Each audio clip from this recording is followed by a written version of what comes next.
उस राजनीतिक विरासत की भी बात की जो उनके दिवंगत पिता अखिलेश सिंह छोड़ गए हैं। अखिलेश सिंह भी बहुत ही कद्दावर नेता रह चुके हैं रायबरेली के।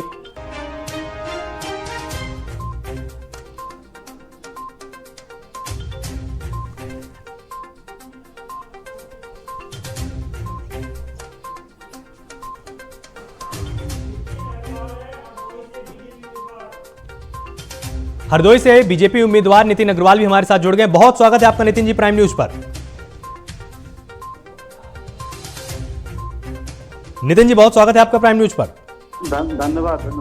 हरदोई से आप बीजेपी के उम्मीदवार हैं, क्या उम्मीदें हैं, क्या चुनौतियां हैं और क्या संदेश है जनता के लिए? मैं समझता हूं कि कोई पार्टी के लिए और सरकार पर कोई बहुत बड़ी चुनौती नहीं है उत्तर प्रदेश में, क्योंकि हम लोग खुद ग्राउंड पे रहते हैं और आम जनता के बीच में रहते हैं और हम लोग खुद ही देख रहे हैं कि आज समाज का हर वर्ग भारतीय जनता पार्टी की बात कर रहा है, क्योंकि पिछले 5 वर्षों की सरकार में बिना भेदभाव तरीके से करे हुए सरकार ने जो भी योजनाएं चलाई सभी योजनाओं का लाभ हर वर्ग को दिया गया है। तो आज सभी वर्ग भारतीय जनता पार्टी के साथ में है और मैं आपसे कह सकता हूं कि आज ये जो चुनाव हो रहा है 10 मार्च को जब इसका रिजल्ट आएगा तो आपको खुद आप देखने को मिलेगा कि उत्तर प्रदेश में पूर्ण बहुमत की सरकार एक बार फिर से भाजपा की बनेगी। बिल्कुल, जिस तरह से आप दावा कर रहे हैं कि पूर्ण बहुमत की सरकार बनेगी, लेकिन समाजवादी पार्टी लगातार कुछ मुद्दों को लेकर बीजेपी को घेरती हुई आई है, तो उन मुद्दों पर आपके पास पूरा जवाब तैयार है? जब आप जनता के बीच में जाएंगे तो उसको आश्वस्त कर पाएंगे जनता को?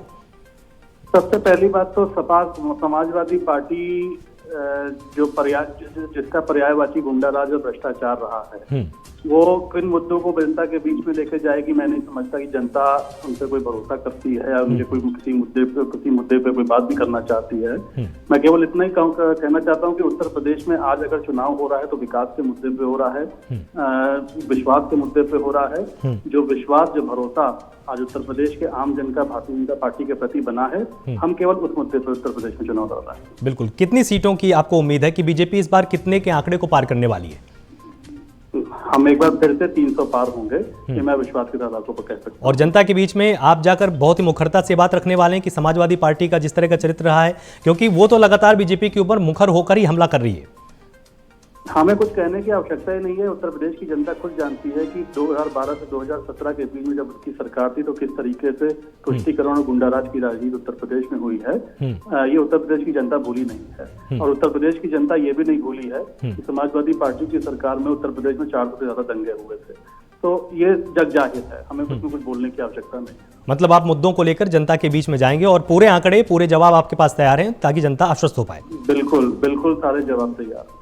बहुत बहुत शुक्रिया नितिन जी हमसे बात करने के लिए और प्राइम न्यूज के माध्यम से आपने अपनी बात भी रखी। और सबसे पहले प्राइम न्यूज से बात करने के लिए आपका बहुत बहुत शुक्रिया। तो नितिन अग्रवाल हमारे साथ जुड़े हुए थे, जैसी उम्मीदवारी इनकी फाइनल हुई सबसे पहले प्राइम न्यूज पर आकर इन्होंने अपना पक्ष रखा है और प्राइम न्यूज के माध्यम से इन्होंने समाजवादी पार्टी पर भी हमला बोला कि हम जाकर जनता के बीच में पूरी तरह से स्पष्ट करेंगे और जनता जानती है, ये तक इन्होंने दावा किया कि हमको कुछ बोलने की जरूरत नहीं है। तो वैचारिक मतभेद के साथ साथ यहां पर मुद्दों का पर भी बहस होने वाली है, ये यहां पर नितिन अग्रवाल ने आकर साफ कर दिया और मुद्दों पर ही बहस होगी, मुद्दों पर ही यहां पर वोटिंग होने वाली है। वक्त यहां पर एक छोटे से ब्रेक का है, जल्द हाजिर होते हैं।